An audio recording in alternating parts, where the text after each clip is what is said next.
સુરતમાં ટ્રેન ઉથલાવવાના ષડયંત્રનો પર્દાફાશ, મોટી જાનહાનિ ટળી। અજાણ્યા શખ્સોએ એવું કારસ્તાન રચ્યું કે આખી ટ્રેન ઉથલી પડે। જો કે તેઓના નાપાક ઇરાદા પાર પડે એ પહેલા આ ષડયંત્રનો પર્દાફાશ થઈ ગયો। સુરતના કિમ સ્ટેશન નજીક ટ્રેન ઉથલાવવાનો નિષ્ફળ પ્રયાસ કરાયો। અજાણ્યા શખ્સે ટ્રેન પલટાવવાનો પ્રયાસ કરતા ખળભળાટ મચી ગયો। અજાણ્યા શખ્સે ટ્રેનના ટ્રેક પર ફિશ પ્લેટ ખોલી દીધી હતી। આ ઘટનાની જાણ થતાં જ રેલવે વિભાગમાં દોડધામ શરૂ થઈ ગઈ હતી। જો કે કોઈ પણ પ્રકારનો અકસ્માત સર્જાય એ પહેલા અધિકારીઓએ તરત જ નિર્ણય લઈને રેલ વ્યવહારને તાત્કાલિક અસરથી બંધ કરી દીધો હતો। બીજી તરફ નવા ફિશ પ્લેટ લગાવીને રેલ સેવા ફરી શરૂ કરી હતી। ટ્રેકને જોડવામાં આવતી જોગલ ફિશર પ્લેટ કાઢી નાખવામાં આવી હતી। સાથે જ 71 જેટલા લોખંડના પેડલોક પણ કાઢી નાખવામાં આવ્યા હતા। પોલીસના મતે અજાણ્યા વ્યક્તિઓએ ઇરાદાપૂર્વક ઘટનાને અંજામ આપવાનો પ્રયાસ કર્યો। જે લાઇન પર આ ષડયંત્ર કરવામાં આવ્યું હતું તે લાઇન યુપી લાઇન છે, એટલે કે યુપી તરફ જતી ટ્રેનો આ ટ્રેક પરથી જતી હતી। જો કે રેલવે સુરક્ષા ફોર્સની સતર્કતાના કારણે અહીં મોટી દુર્ઘટના ટળી હતી। અમરેલીના ત્રાકુડા ગામમાં સિંહોની અવરજવરથી લોકોમાં ફફડાટ, 10 દિવસમાં 2 વખત ઘૂસ્યા સિંહ। અમરેલીના ત્રાકુડા ગામે ફરી સિંહ ત્રાટક્યા। શિકારની શોધમાં 2 સિંહના આટાફેરાનો વિડીયો સામે આવ્યો। એક સાથે 2 સિંહ ગામમાં ઘૂસી ગયા અને વાછરડીનો શિકાર કર્યો। ત્રાકુડા ગામની શેરીમાં વાછરડીનો શિકાર લઈ જતા સિંહનો વિડીયો સીસીટીવીમાં કેદ થયો। દ્રશ્યોમાં જોઈ શકાય છે કે ડાલામથ્થા સિંહ વાછરડીનો શિકાર કરીને જઈ રહ્યા છે। મહત્વનું છે કે ખાંભાના ગીરના ગામડાઓમાં અવારનવાર સિંહો શિકારની શોધમાં ગામ સુધી આવી ચડે છે। થોડા દિવસ પહેલા જ આ જ ગામમાં મોડી રાત્રે સિંહોનું ટોળું ઘૂસી આવ્યું હતું। અમરેલીના ખાંભાના ત્રાકુડા ગામમાં મોડી રાત્રે સિંહોનું ટોળું આવી ચડ્યું હતું। રખડતા પશુઓના ટોળા વચ્ચે સિંહો આવતા અફરાતફરી મચી હતી। પશુઓમાં ભાગદોડ વચ્ચે પશુનો શિકાર કર્યો હતો। શિકારના લાઈવ સીસીટીવી ફૂટેજ સામે આવ્યા હતા, જેમાં જોઈ શકાય છે કે અચાનક સાવજનું ટોળું આવી ચડતા થોડા સમય માટે પશુઓમાં ભાગદોડ મચી હતી। રાજ્યમાં તોફાની તત્વો હજુ પણ બેફામ છે। ક્યાંક ફાયરિંગ તો ક્યાંક મારામારીની ઘટના બની। બેફામ નબીરાઓને કાયદાનો પણ ડર રહ્યો નથી। અમદાવાદનો એક વિડીયો વાયરલ થયો છે। અમરાઈવાડી અને ખોખરા વિસ્તારમાં ગાડી પર સ્ટન્ટ કરતા દેખાયા નબીરા। તેજેન્દ્ર લખેલી ગાડીઓનો કાફલાનો વિડીયો વાયરલ થયો। ગાડીની બારીમાંથી નીકળી વિડીયો બનાવતા લોકો દેખાયા। તોફાની તત્વોએ 4 રસ્તા પર ગાડીનો ખડકલો કરી ટ્રાફિક જામ કર્યો। બીજી તરફ ટ્રાફિક પોલીસે વિડીયો અંગે તપાસ હાથ ધરી છે। આ તરફ જૂનાગઢમાં પણ અસામાજિક તત્વોને જાણે કે પોલીસનો કોઈ ડર રહ્યો નથી। હવામાં ફાયરિંગનો વિડીયો વાયરલ થયો। રામ કટારા નામના શખ્સે ફાયરિંગ કર્યું। આ ઘટના અંગે પોલીસે રામ કટારા અને અન્ય 2 શખ્સો સામે ફરિયાદ નોંધી છે। ઓપરેશનના સાધનોમાં દલાલીના આરોપ સાથે વડોદરાની એસએસજી હોસ્પિટલનો વિડીયો વાયરલ થયો। ઓપરેશનના સાધનો ડોક્ટરની સલાહ મુજબ લેવાયાનો આરોપ છે। ડોક્ટરે નક્કી કરેલા વેપારી પાસેથી સામાન લેવાનો આગ્રહનો પણ આક્ષેપ મુકાયો। વિડીયોમાં આક્ષેપ થઈ રહ્યો છે કે ડોક્ટર અને વેપારીની સાંઠગાંઠથી નફાખોરીનો વેપલો ચાલી રહ્યો છે।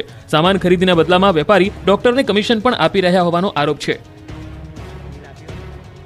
ડોક્ટરની બેદરકારીથી મહિલાનું મોત નિપજ્યું હોવાનો આક્ષેપ। પંચમહાલમાં પોલીસ સ્ટેશનનો ઘેરાવ। પ્રસૂતાનું સરકારી ડોક્ટરની નિષ્કાળજીને કારણે મોત થયાના આક્ષેપો સાથે હલ્લાબોલ કરવામાં આવ્યો। પંચમહાલમાં સરકારી ડોક્ટરની બેદરકારીએ મહિલાનો ભોગ લીધો હોવાના આરોપ સાથે આદિવાસી સમાજના અગ્રણીઓએ રાજગઢ પોલીસ મથકે રજૂઆત કરી। પ્રસૂતાની સારવાર વખતે મોત રહી ગયું હોવાના કારણે 2 મહિના બાદ પ્રસૂતાનું મોત થયાનો આરોપ લગાવાયો। નિષ્કાળજી દાખવનાર ડોક્ટર સામે તાત્કાલિક કાર્યવાહીની માંગણી કરાઈ।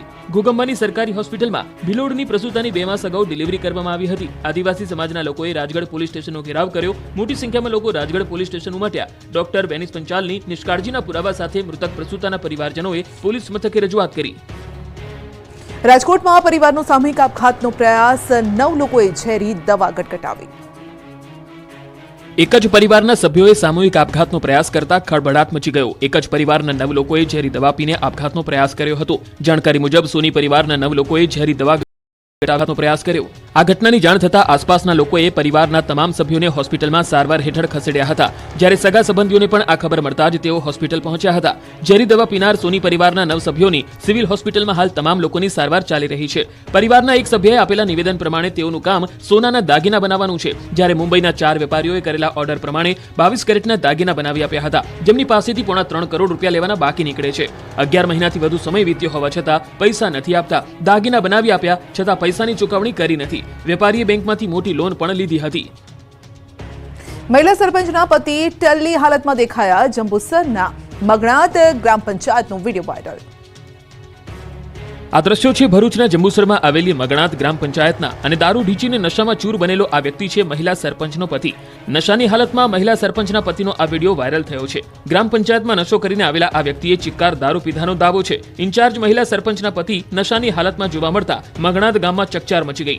હાલના ઇન્ચાર્જ મહિલા સરપંચના પતિ જીતેન્દ્ર પટેલ દારૂ પીધેલી હાલતમાં પંચાયત ઓફિસમાં આડોડતા હોય એવો વિડીયો સામે આવ્યો. જો કે ન્યૂઝ 18 ગુજરાતી આ વિડીયોની પુષ્ટિ કરતું નથી. કોઝવે પર ગાબડાથી પરેશાન લોકોએ અનોખો વિરોધ કર્યો. ચોમાસા દરમિયાન ખાબકેલા ધોધમાર વરસાદે મસમોટા કોઝવે પણ ધોઈ નાખ્યા. રાજકોટ જિલ્લાના ઉપલેટાના ગઢાડા ગામે કોઝવે બનાવવાની માંગ સાથે અનોખી રીતે વિરોધ કરાયો. ગઢાડા ગામે મોજ નદી ઉપર બનાવેલ કોઝવેમાં ઘણા સમયથી મસમોટા ગાબડા પડ્યા છે. અનેકવાર પુલ રિપેરિંગની રજૂઆત કરવા છતાં કોઈ ઉકેલ ન આવતા ગ્રામજનો રોષે ભરાયા અને અનોખો વિરોધ કરતા કોઝવે પુલ પાસે એકઠા થયા. ઉપલેટા કોંગ્રેસ સમિતિ અને ગ્રામજનો દ્વારા પુલ ઉપર અનોખો કાર્યક્રમ યોજાયો. જે રીતે લંકા જવા માટે ભગવાન રામના સેવકોએ રામ નામના પથ્થર તરતા મૂકીને પુલ બનાવ્યો હતો, એ જ રીતે વિરોધ કરવા માટે ગઢાડા ગામના લોકોએ પણ પથ્થરો પર શ્રી રામ નામ લખીને નદીમાં મૂક્યા. આટલું જ નહીં, રામધૂન બોલાવી અને તંત્રને સદબુદ્ધિ આપવાના નારા લગાવ્યા. સ્થાનિકોએ અનોખો વિરોધ કરી તંત્રને જગાડવાનો અનોખો પ્રયાસ કર્યો. લોકોનું કહેવું છે કે મંજૂર થયો હોવા છતાં તંત્ર દ્વારા પુલનું સમારકામ નથી કરાયું. સાબરકાંઠામાં તેલના ભાવ વધારાનો અનોખો વિરોધ ચાલ્યા સામાજિક કાર્યકર્તા. આ વિરોધ તેલમાં થયેલા ભાવ વધારા સામેનો છે. ઊંધા પગે ચાલીને કાર્યકર્તાએ દર્શાવ્યો વિરોધ. હિંમતનગરના પ્રાંતિજ ખાતે તેલના ડબ્બામાં થયેલા ભાવ વધારાનો અનોખો વિરોધ કરવામાં આવ્યો. સામાજિક કાર્યકર અનિલ પટેલે ખાલી તેલનો ડબ્બો હાથથી ખખડાવતા બજારમાં નીકળ્યા હતા.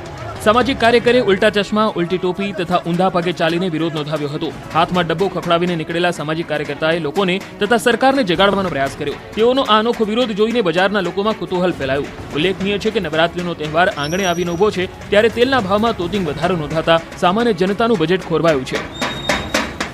સુરતમાં આધાર કાર્ડ અપડેટ કરવાનું કૌભાંડ પકડાયું. નકલી સહી સિક્કા બનાવીને લોકોના આધાર કાર્ડ અપડેટ કરી આપવાનું મસમોટું કૌભાંડ સુરતના સિંગણપોરમાં પકડાયું. ડભોલી વિસ્તારમાંથી નકલી સ્ટેમ્પ બનાવી આધાર કાર્ડ અપડેટ કરવાનું કારસ્તાન ચાલી રહ્યું હતું. જો કે આ વ્યક્તિની કરતૂત બહુ લાંબી ન ચાલી અને પોલીસના હાથે પકડાઈ ગયા. આધાર કાર્ડમાં એડ્રેસ બદલવા અપડેટ કરવા માટે કોર્પોરેટરના નકલી સહી સિક્કા બનાવી કૌભાંડ આચરતા હતા. વોર્ડ નંબર 8ના કોર્પોરેટર ચિમન પટેલના સહી સિક્કાનો દુરુપયોગ કર્યાનું પણ ખુલ્યું છે. ચોંકાવનારી વાત તો એ છે કે ઓરિસ્સાની સરકારી સુભદ્રા યોજનાનો લાભ લેવા આધાર કાર્ડમાં ઓરિસ્સાનું એડ્રેસ કરી નાખતા હતા. મહિલાઓના આર્થિક લાભ માટે ઓરિસ્સા સરકારે આ યોજના બહાર પાડી છે. આરોપી હિમાંશુ કુશવાહની ધરપકડ કરવામાં આવી અને સાથે જ લેપટોપ, કોર્પોરેટરના બોગસ સ્ટેમ્પ, આધાર કાર્ડ સાથે અન્ય વસ્તુઓ પણ કબજે કરવામાં આવી છે. બીમારી બેફામ બનતા હોસ્પિટલો ઉભરાઈ. બનાસકાંઠા અને મહેસાણામાં રોગચાળો વધ્યો. ભાદરવા મહિનાની શરૂઆતથી જ રાજ્યમાં રોગચાળો બેફામ બન્યો. ચોમાસાની સિઝન બાદ બનાસકાંઠામાં રોગચાળો વકર્યો છે. જિલ્લામાં ડેન્ગ્યુના 20 કેસ નોંધાતા ફફડાટ ફેલાયો, જેમાં પાલનપુરમાં 10 જેટલા કેસો નોંધાયા છે. રોગચાળો વકરતા જિલ્લામાં આરોગ્યની 222 ટીમ તો પાલનપુરમાં 28 ટીમ સર્વે કરી રહી છે. પાલનપુર શહેરના જનતાનગર, હરિપુરા, બાવરી ડેરા, અમીરબાદ સહિતના વિસ્તારોમાં રોગચાળાએ ભરડો લીધો છે. રોગચાળો વકરતા સ્થાનિકોનો પાલિકાની કામગીરી સામે રોષ છે. ગત વર્ષ કરતા આ વર્ષે બનાસકાંઠામાં ડેન્ગ્યુના કેસોમાં વધારો થયો છે. ગત વર્ષે 13 કેસ હતા તો આ વર્ષે 20 કેસ નોંધાયા છે. હાલમાં આ રોગને ડામવા આરોગ્ય વિભાગની ટીમે કવાયત શરૂ કરી છે. આ તરફ મહેસાણાના રાજપુરમાં લાલ પાણીએ લોકોની ઊંઘ હરામ કરી નાખી છે. લાલ પાણીથી ગામમાં રોગચાળો ફાટી નીકળ્યો છે. પીવાનું પાણી લાલ આવતું હોવાથી લોકોમાં બીમારીનું પ્રમાણ વધ્યું છે અને પ્રાથમિક આરોગ્ય કેન્દ્રો દર્દીઓથી ઉભરાયા છે. લાલ પાણીના કારણે રોગચાળાના ભરડામાં આવેલા રોજના 20 જેટલા દર્દીઓ સારવાર લઈ રહ્યા છે. લાલ પાણીથી ચામડીના રોગ પણ થતા હોવાનું સ્થાનિકોનું કહેવું છે. આ મામલે આરોગ્ય વિભાગ પાણીના સેમ્પલ લઈને તપાસ હાથ ધરશે. મધ્યપ્રદેશ ખાતે પકડાયેલી નશીલી દવાઓની તપાસનો રેલો વડોદરા પહોંચ્યો. મધ્યપ્રદેશ ખાતે થોડા દિવસો પહેલા ગેરકાયદે દવાઓનો જથ્થો પકડાયો હતો, જેને લઈને હવે વડોદરામાં પણ તપાસ શરૂ થઈ. ફાર્મા કંપનીના ગોડાઉનમાં એનસીબી અને મધ્યપ્રદેશ પોલીસે સર્ચ ઓપરેશન હાથ ધર્યું. મધ્યપ્રદેશ પોલીસની સાથે નાર્કોટિક્સ કંટ્રોલ બ્યુરોની ટીમ પણ તપાસમાં જોડાઈ. રાવપુરામાં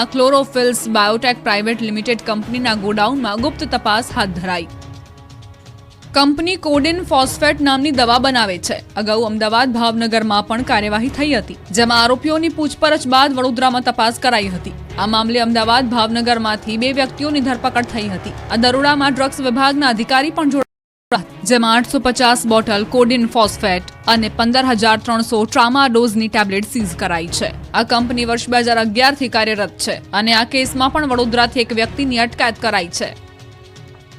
પંચમહાલની શાળામાં દાઝી ગયેલી વિદ્યાર્થીનીનું મોત, પરિવારમાં શોકનો માહોલ.